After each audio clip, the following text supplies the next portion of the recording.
loud. Okay, so welcome everybody. If you're new here, my name is Miranda. I'm the president, and we also got Renata here. She's crocheting. And then we got our one of our co-advisors here as well. We got Daniel, we got everybody, we got Judith, and I think the only person we're missing is like from the e-board and everybody is Pauline. But yeah, we got most of our e-board here. So if you have any questions, let me know. Or you can message one of them as well. Okay. So just a little recap of what kind of happened since our last meeting. So these are pictures from when we did our Pause Up event. So we all showed up here super early in the morning at 7:30 to go volunteer at different places. Me and Renata went to Travis Manion. And we kind of just went to like the Buffalo Soldiers, which was cool because I didn't even know it was a thing, which kind of speaks for itself because their whole thing is that, you know, they were forgotten about. It was the first Black infantry in the military here in the US. And so their story is that they would call them the Buffalo Soldiers, like the Native Americans that lived here, because they said, you know, like their hair was similar to the buffalo and they had the dark skin, but that it wasn't them being mean, it was them, you know, priding them for being strong warriors like the buffalo, because you know, buffalo is kind of like a sacred thing to them. So I just thought that that was cool, and I didn't know that they were a thing. So it just goes to show that, you know, how history sometimes they tend to forget or purposely forget certain groups of people. And I'm happy that we were able to help. They have like a park on the east side of San Antonio, and we were kind of helping landscape and stuff. It was just really fun. It was good to see all their stories and stuff like that. So I would highly recommend looking up the Buffalo Soldiers if you're interested. It's really cool. And then we also had our podcast for Dr. Simpson. And actually, Renata was the one that facilitated that one this time, and I think she did really well. So if anybody, whether you're a student or one of the officers, if you want to facilitate the next one with Dr. Hardy, let me know, and then you can come up with some questions and we can get that together. But yeah, that's kind of what happened. And then I want to go over the officer applications again. We have a few already, but I just want to reiterate it. So in case you are interested, you know, all positions are going to be available for spring 2024. So that's including president, vice president, secretary, treasurer, everything. It's my last semester, so we're trying to find someone to fill the role. But whoever applies for it, we're going to kind of go through it, and we're going to vote on November 2nd. And then they'll be announced officially December 7th. So apply on JagSync. So you'll go to our page and then scroll down. It'll say forms, and then you'll see the officer application. You'll just fill out the questions. There's only like 3 or 4. And then you'll submit that, and we'll go over it when the time comes.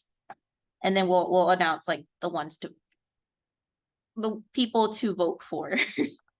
Sorry, it's been a long day. I'm like trying to process things in my head, but you'll also receive help and guidance. So if you haven't done anything like this before, you'll receive help from not only just me, but the other lovely officers here, and also our advisors as well. You're not going to just be thrown in and be like, do something, you know?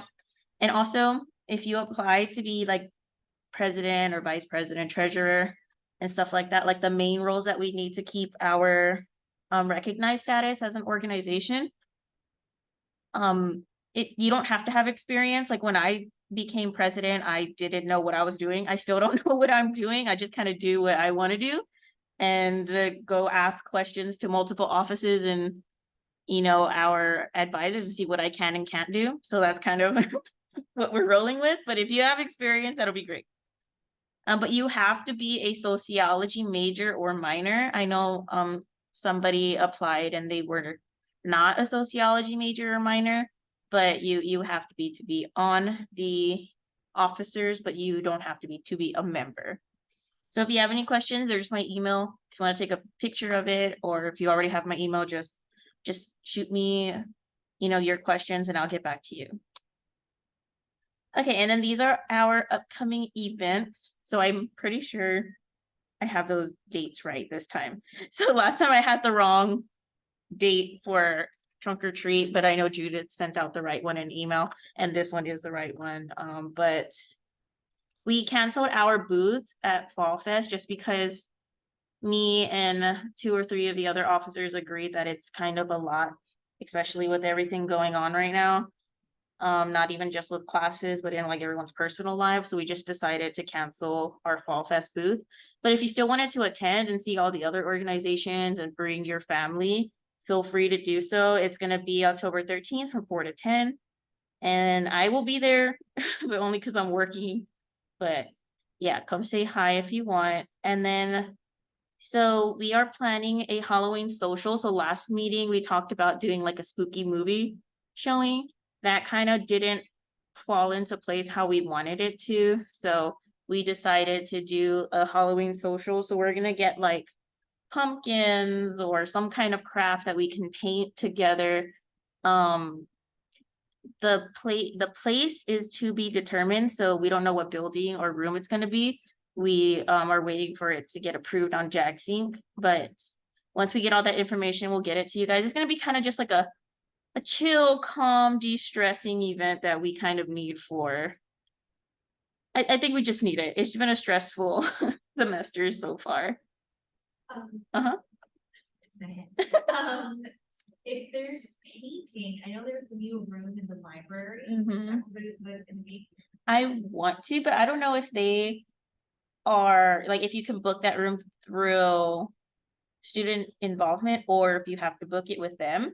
Not too sure yet. I'm trying to figure it out. Right? That's what I was thinking. I think I have to talk to the library. I'm still talking to the library about donating those books. They're still there in the storage. So we're trying to figure all that out too. So maybe next time I meet with them, I'll ask them about it. But that would be a great space because they also have that butcher paper. We can put it down so we don't get it anywhere. But yeah, we don't know where yet. And the time will be from 4 to 5 p.m. on October 19th for sure. If you guys want to come hang out, please do so. But it would be RSVP only on JagSync. Look out on your email for that information because if you want to show up, there's going to be limited spaces because we have to buy the crafts unless you want to bring your own, unless you bring like your own craft or something you want to paint.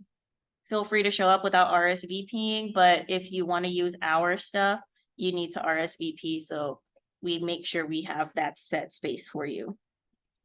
And then so the next podcast we're having October 24th, that's going to be with our guest speaker, Dr. Hardy. We will also be sending out that information once it's all set in stone. I did get the verification for him and the day and time. I just need to send out the flyer and get a photo. And then trunk or treat, that one is, we're still doing that one. Everyone voted and we decided on witches and wizards. So if you're going to be volunteering for that, or if you just want to dress up like that day and come chill out with us, feel free to dress up like a witch or a wizard. We do still need volunteers for that, as well as candy donations. So I know we already have like 3 so far, one from me, one from Renata, and one from Daniel. So if anybody else wants to donate at least 1 bag of candy, that'll help. I had a recommendation that from Juan Espinoza, the one who's putting on the event, we should at least have like 4 to 7 bags of candy. So that way we can either give 1 piece or multiple pieces to the children. We also have some toys left over from another event, so I think we're going to give those out as well. It doesn't have to just be candy. If you want to go to like the Dollar Tree or something and get like little toys or pencils, you can do that as well. But I would say if you're going to donate, if we have class together, bring them to me at that time. Or if not, you can bring them to Patriots Casa and you can just leave them at the front desk. That's where I work. If I am not there, you can just leave it on the front desk, like underneath the desk in the front. So the meeting center might be able to offer some financial support. Okay. It's a random drawing, but I put y'all in. Also, you might want to ask professors to donate. Yeah, I was thinking about sending an email to them, but I feel like they're annoyed of all my emails. But yeah, we should. We should ask them. They probably more willing to do it. Yeah, they probably get it back. Yeah. So far we have 3, so I would at least say like 4 more, right? We'll have 7. I think that'll be more than enough. So if we can get 4 more bags of candy, that'll be great. Or if we get the funding for that, that'll be great as well, the sponsorship. But also our next general meeting will be November 2nd. So that one's gonna be the same place, same time, same Zoom link. We'll also be sending an email. Well, Judith will be sending an email with all of this good information like she always does. She's been on top of it, so I'm excited that I don't have to do it anymore because it was kind of cutting into class time and stuff. So I'm excited and happy that Judith's been able to help me. But she's gonna send that out for you guys. We are also working on a toy drive. I need to talk to the May Center about when and if we can do it.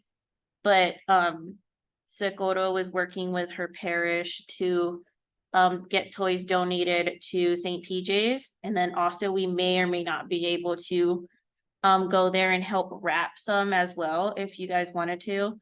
But once we get more information on that, we're gonna send all of it out. But I just kind of wanted to let you guys know what's going on. So it's not just like, you know, a slap across the face, like, what? I should have planned this, you know, but yeah, that's what's going on right now. I just put an X on that because I didn't want to actually take the time to edit it all out. So we're not doing Fall Fest, but if you want to donate, these are the stuff we need for trunk or treat, decorations, anything witchy, spooky. Also hand sanitizers, just in case we're not spreading nasty, you know, germs to the kids. Bags of prepackaged candies, ribbon and those little like plastic baggies you can get like at HEB, Walmart, or the Dollar Tree to put the candies in. If we have time to do that. If not, we might just give them out one by one. But yeah, that's what we need. If, like I said, down here, it says, bring the supplies to me the day of. In class, if we have class together, or at work. I work in Patriots Casa. On the first floor, there's a desk. As soon as you walk in to the left, that's my desk. You just put them underneath. And then you also get a free shirt for donating and helping out. So if I sent you an email at the beginning of the semester that I owe you a free shirt and you haven't received it yet, let me know. I have them in my car and I can go get you one. Okay. And then so to volunteer, I know a few of you already have signed up for it. I think we have like 7 submissions already. So just go to JAGSync and on the forms, it's gonna be right underneath the officer applications. You can sign up to be in the drawing for an officer position. I mean, sorry, not the officer position. To be in the drawing for a volunteer, because if we have multiple volunteers per time slot, we might have to pick one or the other. But just submit that form and then we'll get back to you with that information. You'll also get a free t-shirt because we want you to like represent us at these volunteer opportunities.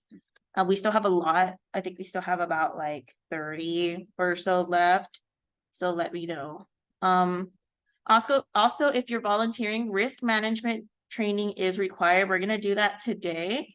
But if you know someone who's volunteering and they weren't here today, or if you're watching this on YouTube and you haven't done it, just email me and let me know, and then I can either send you the link, or you can watch the remaining of this video and just prove to me somehow that you did it. Maybe I'll get like a quiz out there for you guys or something, and then you can volunteer. And then we added to our constitution that after you volunteer for 10 hours with us, it doesn't matter how long you've been here. It could be a year, 3 years, as long as you volunteered for 10 hours with our club, like where Paul's up, like it asks you to choose a organization, or if you're volunteering to help us at our booth or something, we're gonna, you know, write all of that down. And then if we have you on there for 10 hours, you will receive a free stole to graduate with. So when you graduate, you'll have like that draped thing on you for a senior ceremony. So our colors are silver and maroon, and then we're gonna get them embroidered and stuff like that for you guys. So make sure if you're volunteering for us to contact me, Renata, or Judith so we can get you on there, okay? All right. I feel like I'm talking too much. I'm like out of breath. And then for a volunteer opportunity coming up in November, our organization was actually selected to represent the Jaguar community for Ring Days. So they gave us 6 slots to fill, and it's going to be $50 per volunteer that goes to our organization. So I think it's a big, because you can volunteer, but we were selected as part of a new campaign that they're doing to try to get more people to volunteer and to help out as ringleaders. So I think it's very selective. So I think it's cool that we were one of the organizations that get to represent everybody, but it's going to be for Saturday, November 4th. There's multiple times, so it depends on when you're available. I'll show you how to do that in a bit on Give Pulse. But like I said, it's going to be $50 a volunteer, but that money does go to the club, but we're going to give it back to you guys with cool events and like t-shirts and food and all that. So it is a mandatory volunteering, so they want us to have 6 people there to be ringleaders. So what you would be doing, I've done it before, it's like super fun. You get there, they train you on what to do, and you'll go around like a certain area and show the traditions on campus. So if you don't know the traditions, it doesn't really matter because they will show you what to do and how to do them. But it's really cool to see like the families get really excited about these traditions and all of that. So if you're interested, go to Give Pulse and sign up, or just email me and I'll send you the link. But you'll get free food there. They give you a free t-shirt and the training, so you don't have to really worry about anything. And then I just wanted to bring this up again, that the Cisneros Student Leadership Conference is actually this Saturday. So I believe there's still some spots left. So if anybody's interested in doing that, especially if you're interested in being an officer, I would recommend going to this because they give you cool training and stuff like that. And then this is our social medias. If you want to take a picture of it or scan it, the one on the left is our, what is it called? GroupMe. It's our GroupMe, and then we have our link tree with all of our other social medias, just so you can stay in touch with us, make sure you know what's going on and when, because I know not everyone checks their email, so this will be the next best thing. Okay, so before we start the training for the risk management, does anyone have any questions, comments, or concerns about anything I've talked to at this point? Oh, I'm gonna read. So for trunk or treat. Are costumes required? They're not required. You don't have to dress up for trunk or treat. Miranda, I have a question. Like I'm participating like at 12:10 to 12:20 for ring day with my family. But they want you to volunteer only Saturday, right? With this group.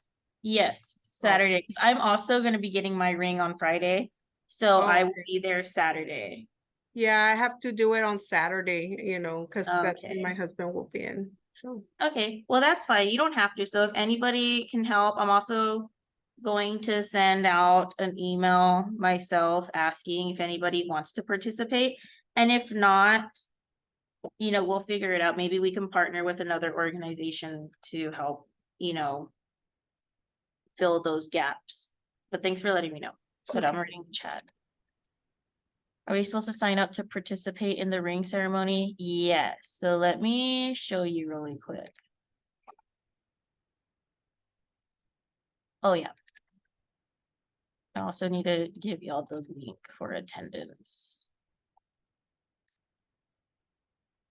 If you can see what I'm doing, just ignore it. Okay. So in the chat for everyone online, click that and you'll get your attendance for today, just to verify that you were here. And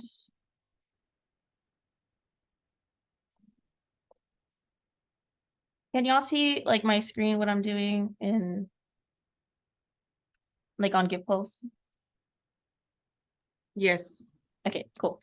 So if you didn't see, you're gonna go onto your Jaguar account, just on the homepage.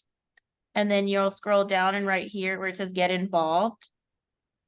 It's gonna be right here, give pulse. So once you click on it, it's gonna open up a new tab. If it asks you to sign in, you're just gonna sign in with your regular Jaguar credentials. And then from there, scroll down a little bit. And then you're gonna search. What am I searching at ring? Yeah. You're just gonna search up ring, and then the ring day should pop up. Maybe It's they're right already. there. It was right there. It was right there in the I bottom. think that was for something else, no? Maybe. Right there, RSVP. Oh, it's the third one, the very third one. Oh, here it is. I was like, it's not the right one because I've seen it. Okay.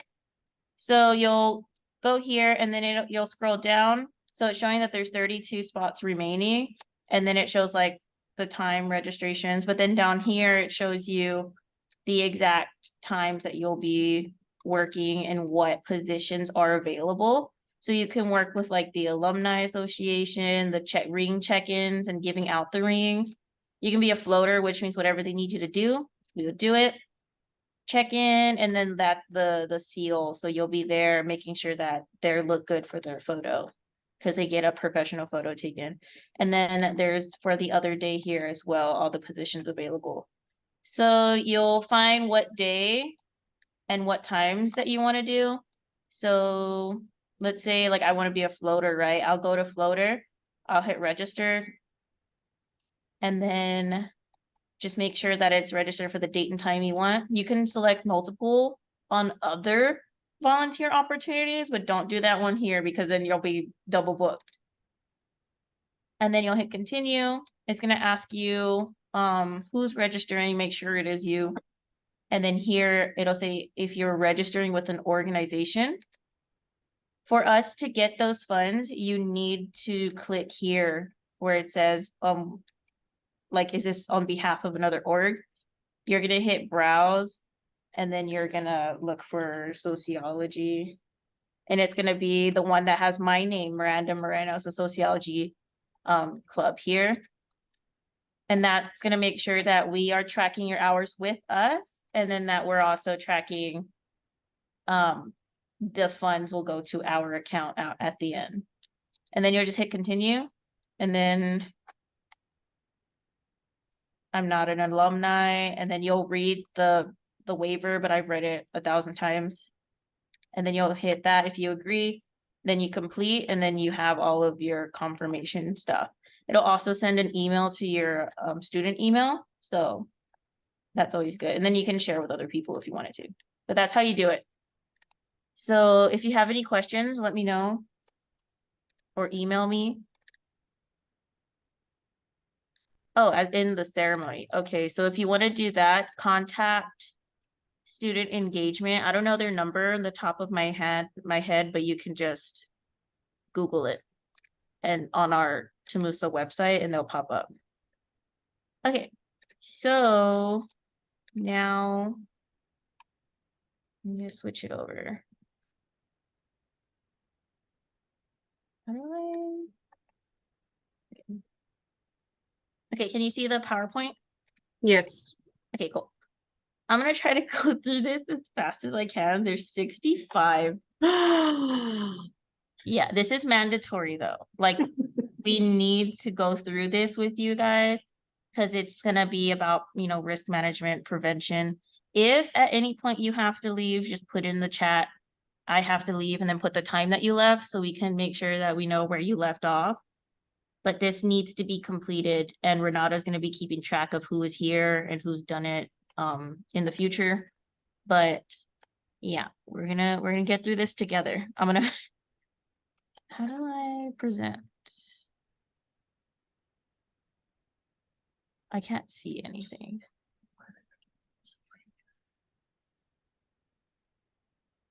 Oh, here it is.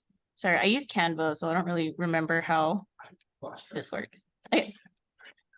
So just because I'm gonna be talking a lot and I want y'all to focus on this, I'm gonna turn off my camera. But yeah, let's get started. And at any point, if y'all need to leave, y'all can do so. Okay, so the student organization risk management. So it's gonna be kind of like what we need to stay safe on campus. And the whole purpose of it is, you know, as a representative of our organization, you're responsible for sharing this information. Well, I guess this is for me. A copy, we have to give a copy of JAGSync. So why are we doing this? Is because it is the law. So state law requires student organizations to complete this and to be considered as a registered student org and to do funding and all of that good stuff. Is to promote safe and positive experiences. So, you know, it includes like monitoring organization activities and corrective actions and proactive steps to prevent injury, loss, and all of that. So this is the guy, Bill Warren, who made this law. So it was effective September 1st, 2007. It was the 80th Texas, I don't know if I said that right, legislature. And then that's the code. So it mandates that we have to do this for everybody. It's actually helpful, but I don't like that we have to do this every year, but I get it because we know we're getting new members in every year, but it is very helpful information. So concepts and tools. So there's 5 risk types. So there's physical, so that's gonna be anything, you know, like bodily harm. So it's gonna be like anything like rope climbing and foodborne illnesses, or injury, death, hazing, sexual assault, and excessive drinking, stuff like that. The other type is reputation. So incidents that may lead to defamation or portray our org or school in a bad way. So anybody who is, I think it's gonna go over it later, but anybody who is a member and is present and is there for these incidents will be held responsible if you don't say anything. So it's going to be talking to like the media, alumni, family, donors, views from other members of the community. Best rule of thumb is just don't talk to the media if they ask. And then so another one is emotional. So it's going to be something that alienates or harms somebody else's feelings or members of the community. So if you select a theme or anything that stereotypes a particular group, psychological, hazing, sexual assault, eating disorders, alcohol and drug abuse, this all falls under emotional. There's also financial, so anything that is gonna, you know, hurt the financial of like school or our organization. So paying for damages incurred by a ban that you booked, and then theft or misuse of funds. So facilities, that's gonna be include safety and use for the facilities. So this is gonna go over like fire safety, property damage, crowd control, stuff like that, and how to reserve a space that is, you know, maybe it might be too small or too big, so it's gonna kind of go over that. And then so these are high risk topics on campus, so alcohol and drugs, hazing, sexual assault and harassment, fire and other safety issues, travel, behavior at parties and social events, and then risk management policies. So risk management concepts, they identify risky behavior and activities, assess the probability of outcomes, identify and implement controls to eliminate or reduce those risks, and then reassess the activity after the risk has been managed and see if we could do better or, you know, we did good. So the risk management assessment, so it kind of goes over everything in these slides. And so we already did it, that what we need for our registration, but you would fill out the questions on there. You don't have to do them because we're going over this with you, but like say in the future, if you are one of the officers, you'll have to go over them and do the assessment. So these are the contacts for anything risk management. Christina Dominguez is not here anymore. So maybe contact just student involvement and then UPD. So alcohol, illegal drugs and penalties. So public intoxication is when a person appears to be intoxicated while in public. to the degree that the person may endanger himself, herself, or others due to the impairment of mental or physical faculties. So the officer is not required to give a breath test or a field sobriety test to show that you're intoxicated. If they see you that you're intoxicated, they can still give you a charge. And then generally you'll get to sober up in jail unless there is a responsible adult that is willing to accept you. So let's say if you live on the dorms and one of your friends says that they can take care of you and they're deemed like they can take care of that responsibility, they'll release you to them or a family member, friend, whatever. So a minor in possession is a minor who is 21 years old of age who, uses alcohol or has alcohol. A minor in consumption is a minor who is consuming alcohol. Even just taking a sip of one beer violates the law. So if you are under the age of 21, don't be drinking, especially on campus. So furnish alcohol to a minor, you can face up to $4,000 and up to 1 year in jail. So don't do it. And then furnishing alcohol to a minor or providing a place for a minor to consume alcohol is a Class A misdemeanor and is under the jurisdiction of the county court. So a Class A misdemeanor is the step below a felony. So please don't be doing that. Remember, if you're having a party at your house, you are responsible. If there's one minor found drinking at the party, you are in a violation. Okay, so DUI is an offense when you're operating a motor vehicle while intoxicated by drugs or alcohol. A DWI is a criminal law offense, the operation of a vehicle after having drunk an amount of alcohol that's that goes over the limits. Your first offense will be a Class B misdemeanor, then there's those fines there. And then the second is a Class A misdemeanor with also those fines and up to those many days in jail. Third offense is a third-degree felony with those fines and jail time as well. And then those fines do not include court costs or lawyer fees. Methods of control. So if we're having events and we are serving alcohol, which I believe our campus is a dry campus, but there are some events that do serve alcohol.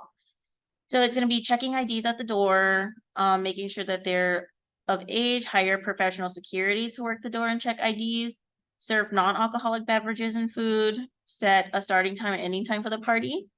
Do not permit drinking games, maintain control of all alcoholic beverages present, and do not allow bottles. So this is not even just for, it is not only good information for the club, but also just for your personal life. Don't be giving minors alcohol.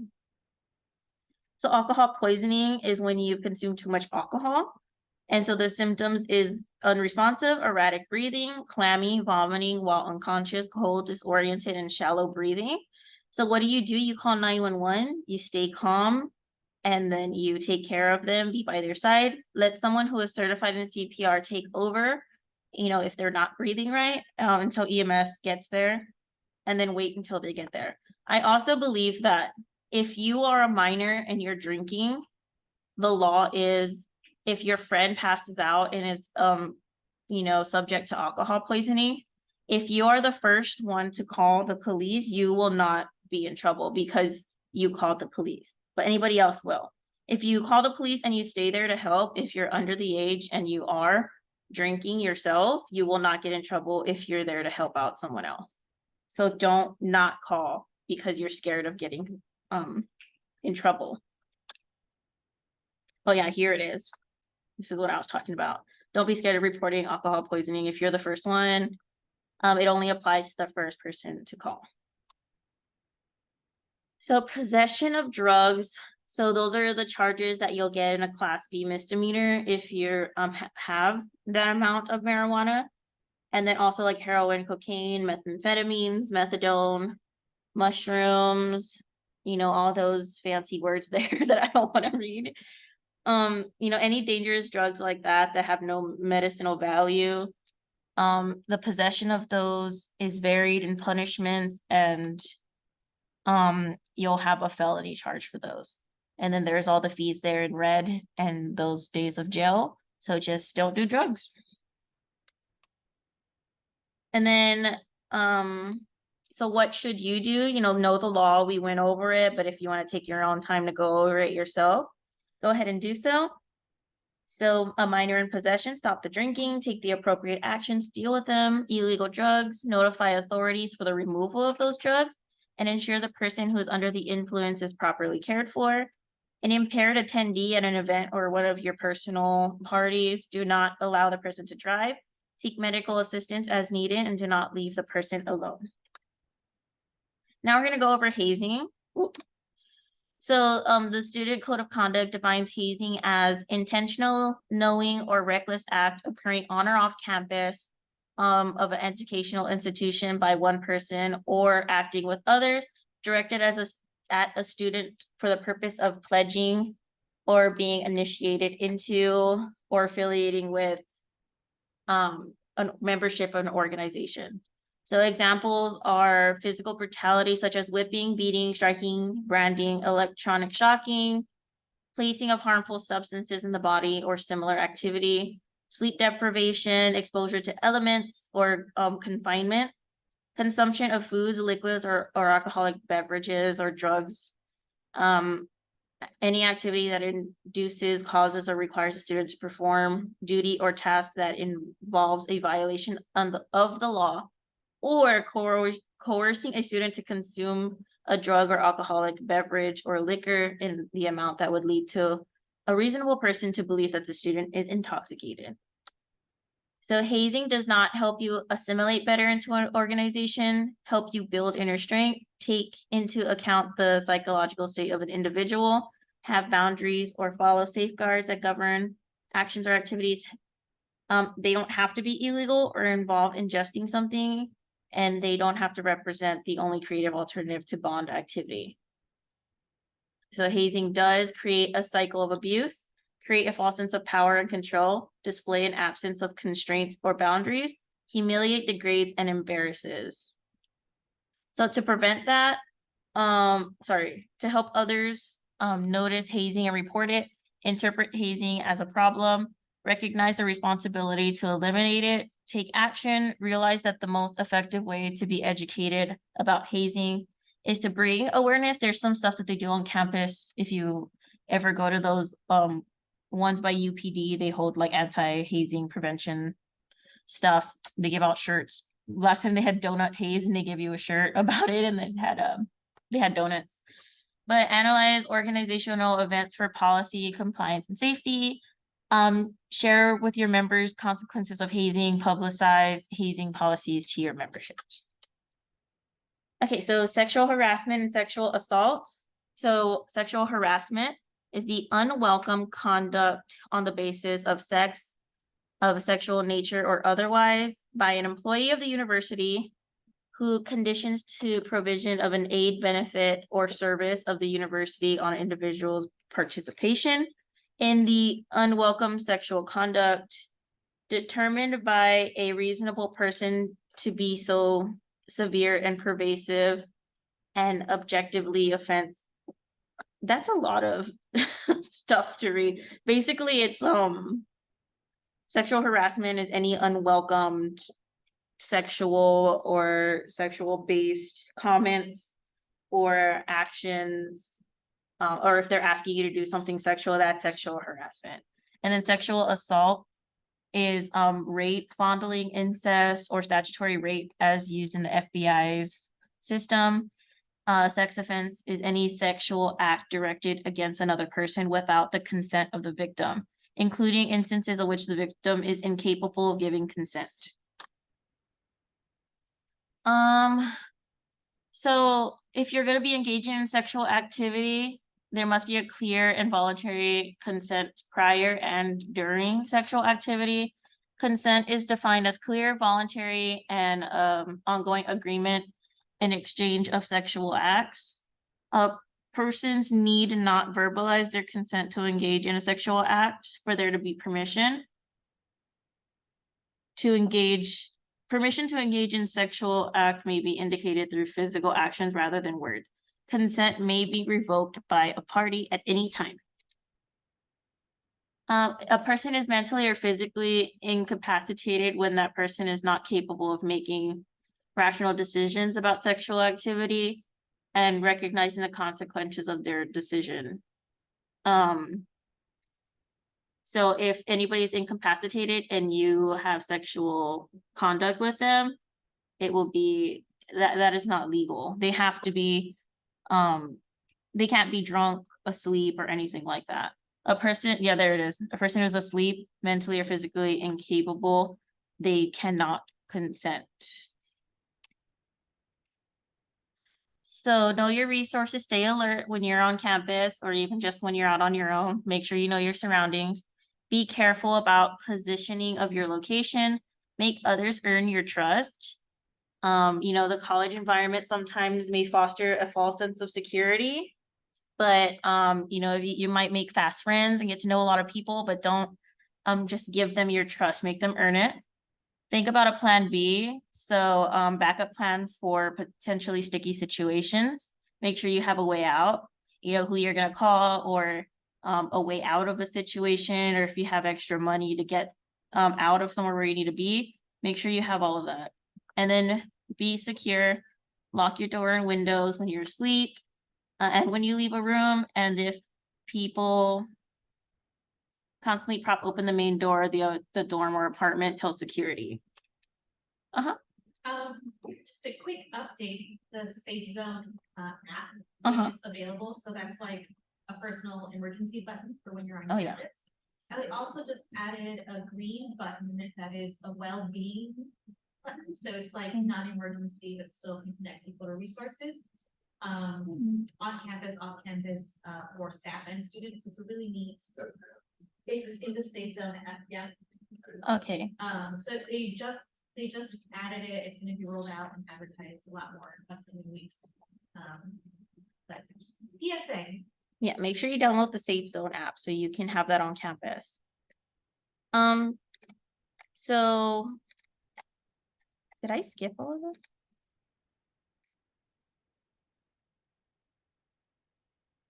I feel like I skipped everything. Oh, did I accidentally? Oh, here it is. I don't know how that happened. So make a plan, protect your drink, know your limits. It's okay to lie to get out of a situation, and be a good bystander. If you see your friends or anyone in a social setting in an uncomfortable situation, be there to help. And then make use of campus resources. So there's everything that you need to know if you need to report something or if you are in trouble. And then, like we said, the app, the Safe Zone app, request or schedule housing changes, and off-campus support. So these are tips with talking about survivors of sexual assault. So, just give them that continued support, avoid judgment, check in on them periodically, and know your resources so that way you have somewhere to tell them to go. And then you have to be like, make it a safe environment for them, because sometimes it might be hard to talk about these things with people. So fire and life safety, so events that have potential physical risk require fire safety, inclement weather, and campus emergency like backup plans. And so organizations should have emergency contacts for these resources. Prior to the events, we go over evacuation routes and shelters. You got to know those locations, and the possession of unlicensed firearms or explosive devices is forbidden. Be sure to call the authorities. Most locations have 911. So the first priority is to ensure safety of our attendees, and then have some method of accounting for their location, initiate appropriate actions in response to the emergency.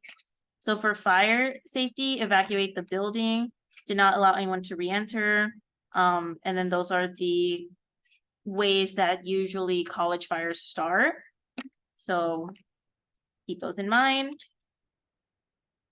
If you observe a fire, activate the fire alarm, notify the police, evacuate, and then remain outside until the fire department tells you otherwise. So there's a Safe Zone app link there. if you want all of this, just go to the sold.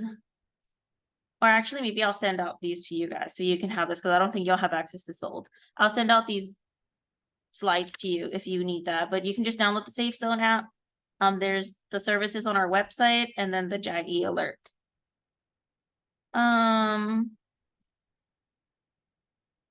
Okay, so that's just like our stuff on our website.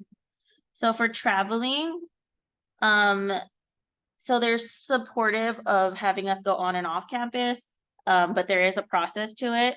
So, you know, those are the travel procedures down there. So student organizations interested in traveling in and out need to go through this training, and they must complete the travel packet and all of that. Y'all don't really need to know that. That's for like officers. So the travel process, you need the trip itinerary, the passenger list, Clary Act student travel form, emergency information, assumption of risk, proof of insurance, and copy of a passport.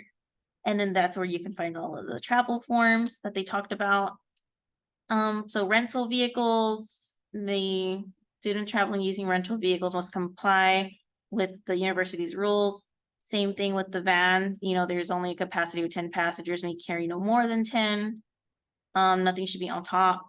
Personal or private owned vehicles, they need to have a Texas driver's license and, you know, go through all the safety of that. Commercial carrier or air travel, you need to comply with international, federal, and state laws with that.